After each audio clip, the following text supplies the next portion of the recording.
तो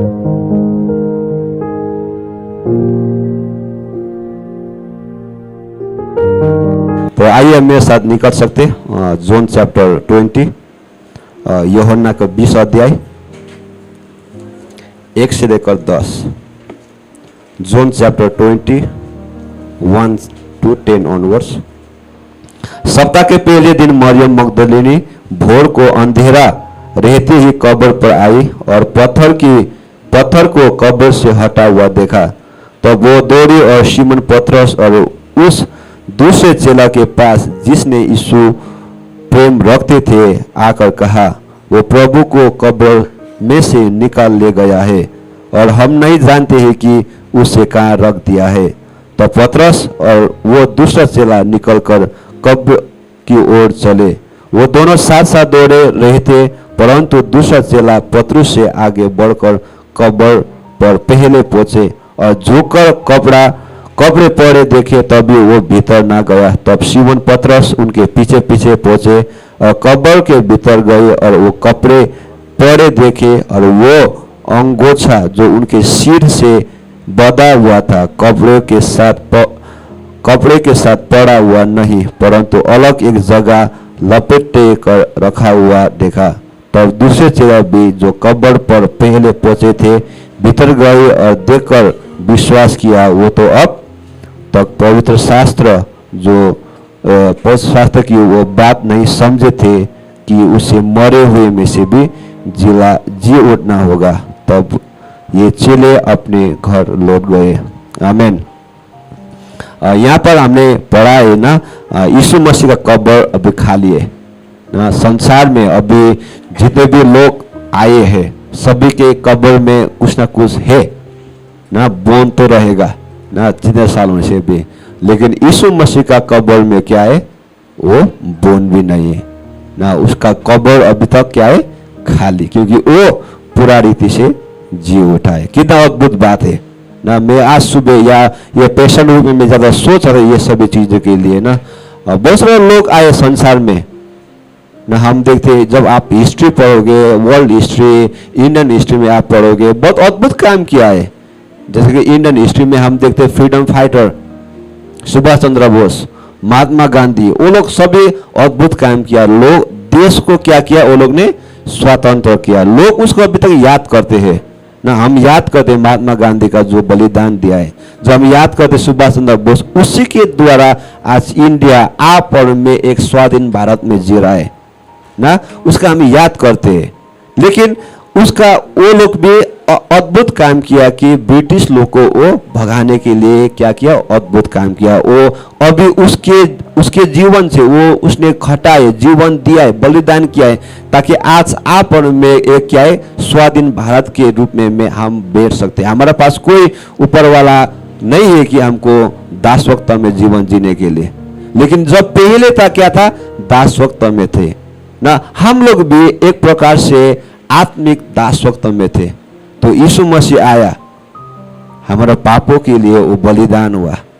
अभी हम लोग क्या है, वो दासत्व से क्या हुआ, फ्रीडम हुआ है ना। अभी हम लोग क्या है, जो दासत्व में नहीं है, अभी हम पाप का दासत्व में नहीं, अभी हम लोग क्या है, यीशु मसीह के रगत के द्वारा हमने क्या पाया, हमने छुटकारा पाया। अब हम देखते कि इंडियन हिस्ट्री में भी बहुत सारा लहू बहाया है। सुभाष चंद्र का एक मोटो था, आप मुझको खून दो मैं तुमको आज़ादी दूंगा। खून जरूरी है जब हम फ्रीडम चाहते हैं।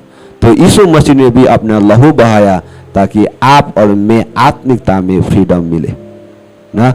जब मैं संडे भी मैं ये प्रचार कर रहा था कि जब यीशु मसीह यरूशलेम को पहुंचा, यरूशलेम को प्रवेश कर रहा था, वो पहले बार नहीं जा रहा था उसका प्रवेश, वो 10 साल भी गए थे, लेकिन उसमें क्या खास है, क्योंकि अभी वो लोग क्या राजा के रूप में देख रहा था।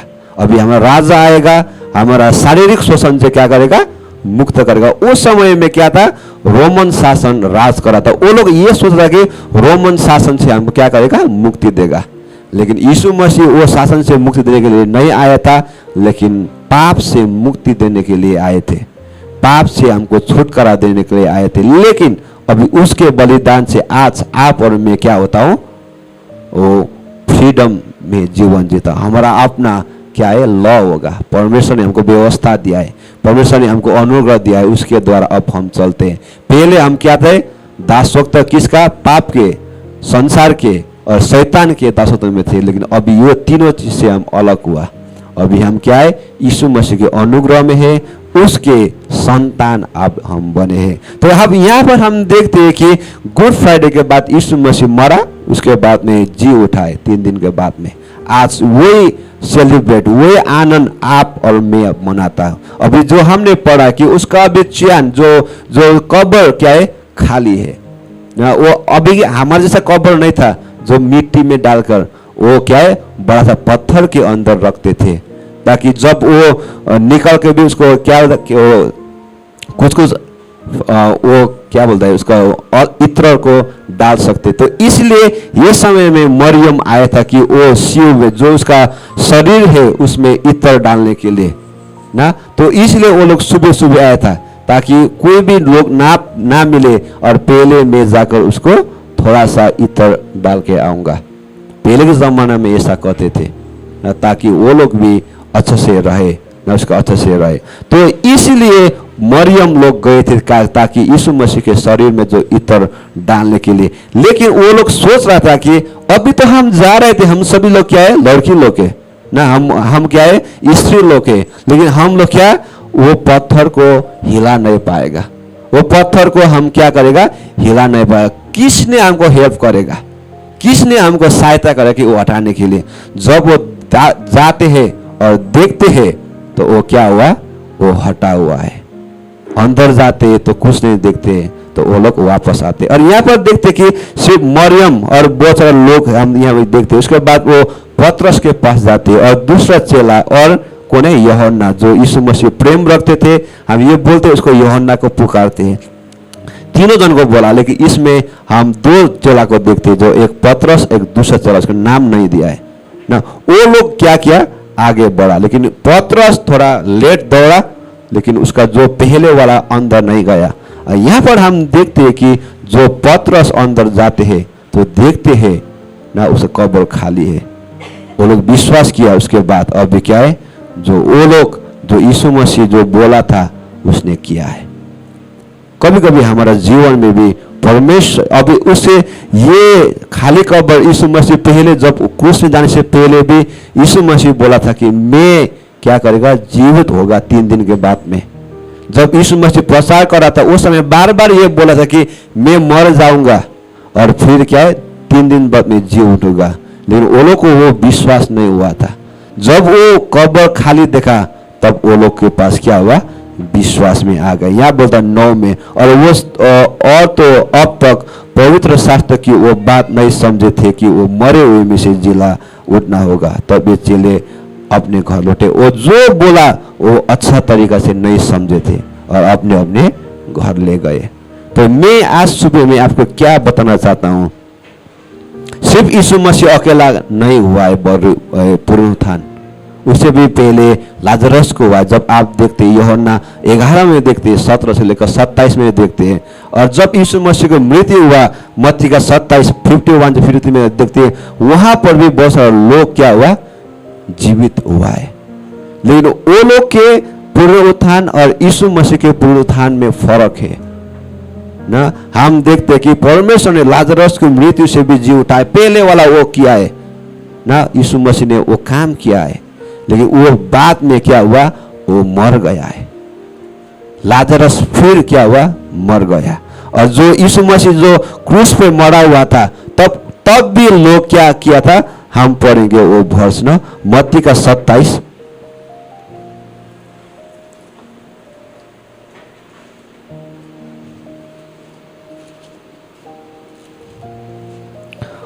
मत्ती का 27 उसका 51 से लेकर हम 53 तक हम यहाँ पर देखते, ऐसा लिखा है। अब देखा मंदिर का पर्दा ऊपर से नीचे तक फटकर 2 टुकड़े हो गए और धरती डोल गई और चट्टान तड़क गई और कब्र खुल गई और सोए हुए पवित्र लोक के बहुत से शिव जी उठे।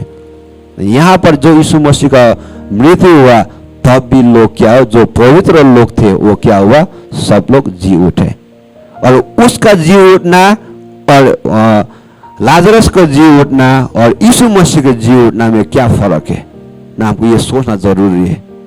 लाजरस और जो यहाँ पर हम देखते हैं कि बहुत पवित्र लोग जी उठा, वो लोग बाद में जाकर क्या हुआ, फिर से मर गया, फिर से मर गया। लेकिन यीशु मसीह जो जी उठाए वो कभी नहीं मरा, उसके बाद वो जीवित परमेश्वर है।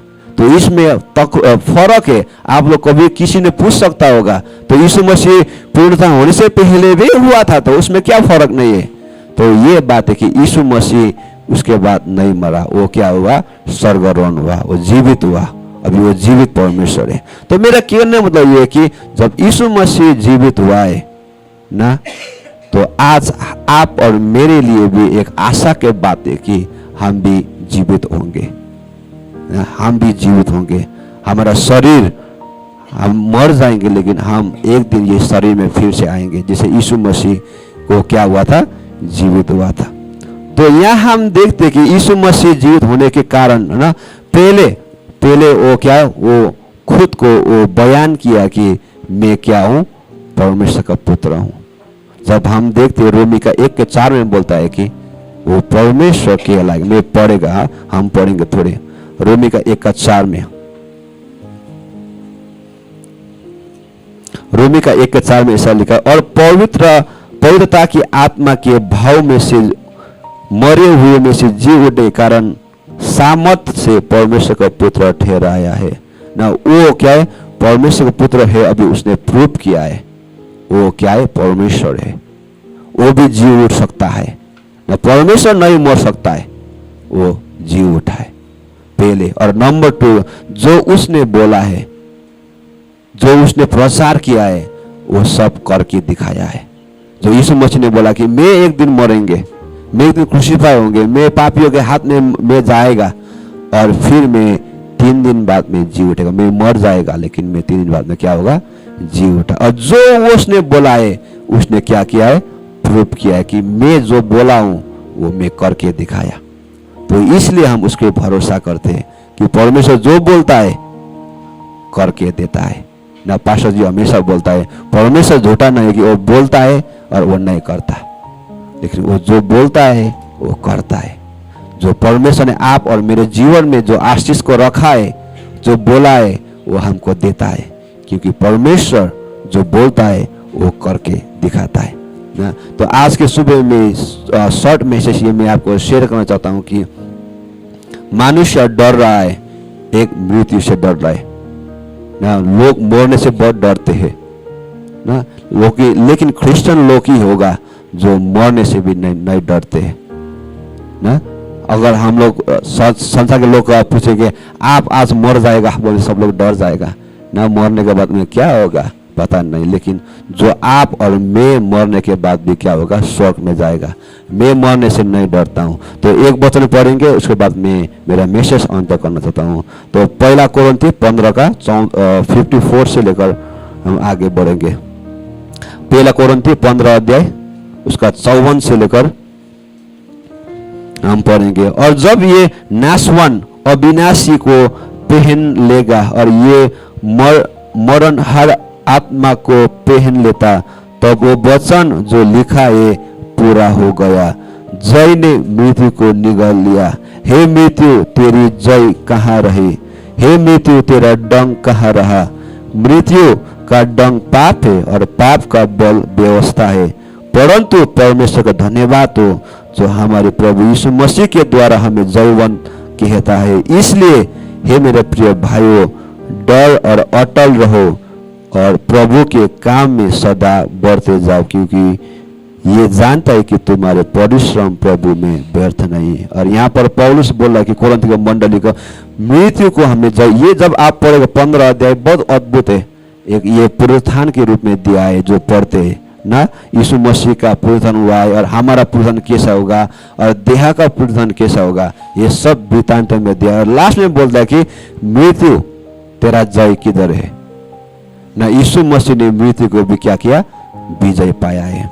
अभी यहाँ पर हम बहुत देखिए 56 मृत्यु का डंक पाप है ना, और पाप का बल व्यवस्था ना।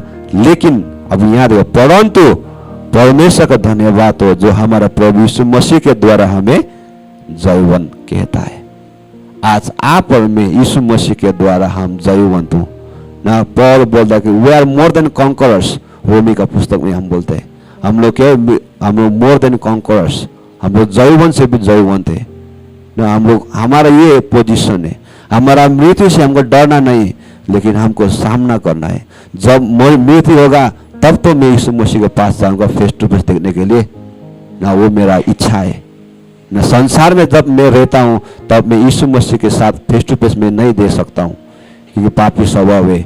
लेकिन जब मैं मरता हूँ, जब मैं मर जाऊंगा तब मैं यीशु मसीह के साथ फेस टू फेस देख सकता हूँ ना। ये चीज हमको याद होना जरूरी है। जब तक हम संसार में है तब हम क्या करें, परमेश्वर का महिमा करें, परमेश्वर के लिए हम आगे बढ़े, परमेश्वर के लिए काम करें जितने भी समय तक हम कर पाते हैं ना। एक जन को हम ट्रैक्स दे सकते हैं, आउटरीच में आ सकता है, लोग को बता सकता है कि यीशु मसीह में वो ताकत है जो मृत्यु को भी जी सकता है। और पौल बोलता है कि मृत्यु तेरा जय किधर है।